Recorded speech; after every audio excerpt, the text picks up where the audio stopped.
What am I carrying with me that I'm unaware of? And how do I learn to set it down? I have no idea. Let's get some help. And that's when I went and got some help. And that was one of the easiest and hardest choices of my life. You know, you go to get therapy and I'm like, oh, I'm frugal. I'm cheap like my dad. And I look at the bill for all this and I'm like, I don't want to spend that money. And I said to myself, I'm like, you know, you spend all this money to lift weights and all this money on these other things. Spend some money on yourself. Invest in yourself for a change, man. And it's been the best investment I've ever made. How long was it then until you started to see a change in your training? If we think back to the RP example, I suppose I started overreaching less. Fast forward, now I never overreach. Now I'm at a point where, what was it, 5 weeks ago, I missed a bench rep. I was supposed to work up to a by 389 and I missed the third rep. And that was the first rep I missed in training in over a year.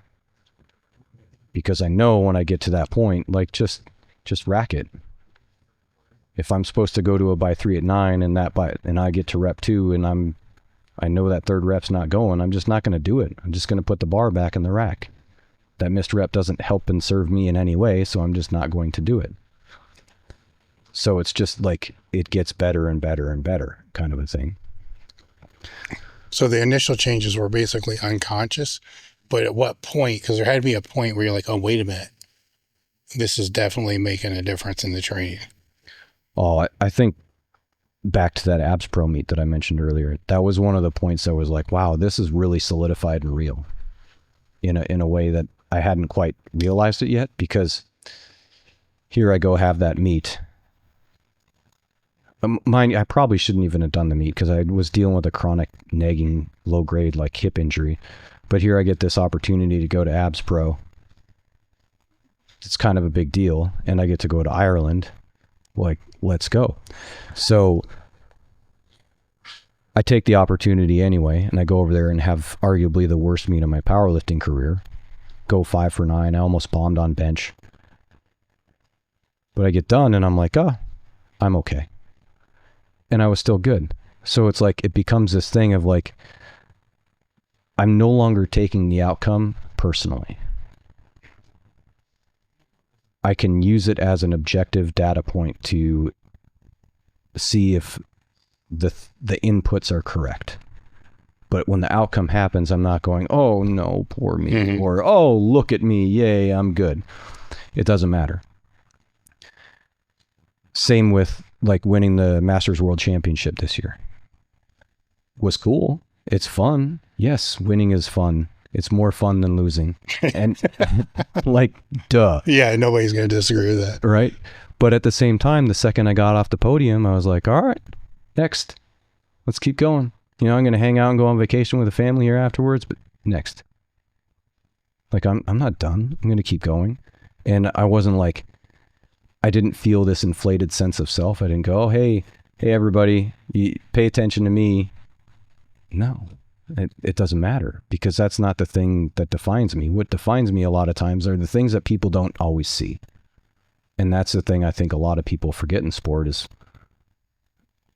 which is hard because a lot of sport, mainstream sport, just glorifies the winner. So that's where a lot of people tend to place the emphasis, even though it's the work behind the scenes that really matters. With RTS and working with clients, I guess we can pivot a little bit, because when you're working online with somebody, there's limitations, you know, mindset, all the other kind of stuff. The RPE can be a bit of a gauge, but how do you go about the programming of that while keeping that in mind? Because there's still the programming that you're doing, which is, you know, a set based upon the RPE to be able to pendulum all that through. Yeah. And most people are probably going to fall within the general frame of what that program is. And there's going to be the outliers, you know, which, what % would you say that would be the client base 20% may fall outside of that general scheme. Are you referring to in terms of like somebody that's not compliant? So they're compliant, and it's not, you got to troubleshoot it. right? Okay. Right. And so with the troubleshooting metrics, leaving this part aside, where are you looking?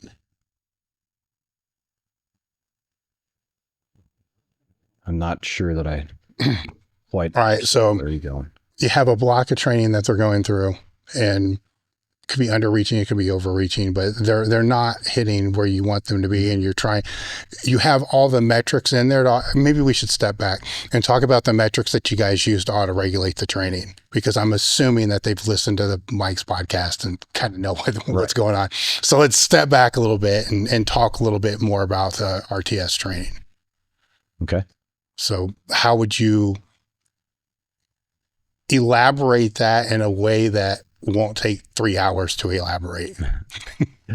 Well, the core way that we write training is through the process called emerging strategies. And emerging strategies, the way I like to think about it is it's a scientific experiment. We're going to write a microcycle, say a training week, and we're going to repeat it until you stop adapting to it. And once you stop adapting to it, then that's your time to peak. That will vary from person to person. But once we know what that is, we'll no longer go past that. So let's say somebody adapts for 5 weeks and then on week 6, they fall off and they don't have an elevated performance. Okay, now we know that your time to peak is 5 weeks. So every block from there on will be just 5 weeks. And then we can repeat the scientific experiment with a different microcycle. So what that is then doing is we're reducing the amount of change, reducing the amount of static and noise within the microcycle. And then that way we can measure the response in a 70%, 80%, or 90% volume block. We might see that somebody responds really well to 70% or 80% or 90%, but we'll start to see a clearer picture of what percentages, what zones they respond best to, so that we can use that going into the meet. Because what we see is there are people who will respond better and have a better rate of gain to lower intensity work going into a meet. So I don't care about what powerlifting history says. If powerlifting history says, oh, you got to do 70%, 80%, 90% peaking into a meet. Okay, well, what if it doesn't work for somebody? Like, I don't care. I want to find what works best for you. And this just becomes a way to reduce the noise in the signal to try and find what works best for you. And what's really neat about that for me is when I go through that process and individualize the training, I see the training is a lot different for everybody. And one of my favorite places for that is when I get to work with a couple. And for example, right now I have a couple that I work with and their best friend. So all 3 of them train in their home gym. And all 3 of them have wildly different training, because the way that they respond to training has shown me that they need different training. I can't write them all the same thing. They're all built differently. They all have who knows what other like biological differences inside them where muscle attachment points are that change leverages and different things of that nature, so that they get training that's written for them versus some system. And so like emerging strategies is super flexible. I can take different ideas from other areas and put it within the emerging strategies framework, and it still work. You can put all kinds of things from conjugate method into the emerging strategies framework to use a lot of those tools, and it worked for people. The fascinating thing I've always found with that is most periodization that you're going to look at works back, right? Mm-hmm. So here's me day. You're going to, if it's classic linear, it's the most basic example. This moves forward, mm-hmm. So it's the opposite, which is kind of the beauty in it, because you have this basically the same levers to pull. But once you establish that time to peak, kind of, how much does that really change for people? over time? It stays pretty dang stable. Yeah. Like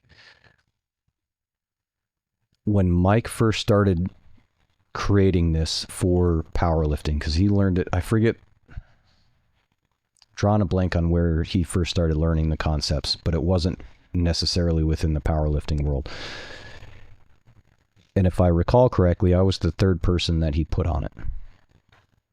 And the first block can be a little bit weird sometimes. Sometimes that first block you'll go longer than what it really is. But it stays pretty stable. So, for example, I was a 6-week time to peak for a real long time, and we changed it to a 5-week time to peak. Not because I couldn't do 6 weeks, but primarily because sometimes week 6 was a little bit tough. If I was aggressive in the development block, week 6 would generally be not quite sustainable because I'd carry too much fatigue into it. But I could be more aggressive on a 5-week spectrum and not suffer that week 6 blues, so to speak. Mm-hmm. And so that's been, we're in 2025 now. He started that with me in 2015, I think. So it's been like 10 years. And I started working for Mike full time in 2017. And I've had a couple people that I've reduced their time to peak by 1 week. I haven't had anybody that I've increased their time to peak.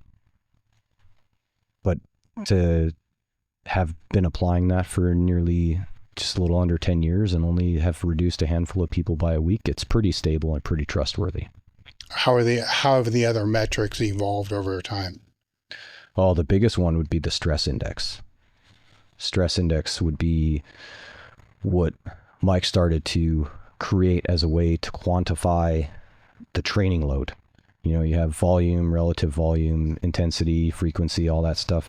Stress index is just another training metric to track, like, how hard was the training. And that's evolved in a bunch of different ways, one of which was to create a central stress and a peripheral stress and break it down so that, like, the higher the peripheral stress, the more like muscle base it is, like hypertrophy, versus something that's central stress is more systemic across the entire body. And that way that allows us to capture the difference between, say, a barbell back squat and a leg press, and or sets of 10 versus sets of 3. And we'll know based on that what some of that stuff comes out to be. And that's really neat because everybody's going to have a different stress load that they can handle. And when we break it apart into the central and peripheral stress, that allows me as a coach to see if this person responds better to a higher magnitude or higher intensity training than a lower intensity training through central stress balance. What metric are you using to measure those? It would be a complex proprietary equation. But there are metrics, yes, right, that aren't subjective. Correct. Right? Because there's some subjectivity to it because it's based on the RPE of the set. Okay. So depending on how the RPE comes out will change what the stress is. But it's not based upon the individual's perception. The stress equation is not. No. Okay. Right. That's kind of where I was going with that. So it's not a questionnaire. How did you think the leg presses felt? And how did you recover from that? Right. Or vice versa with that. Exactly.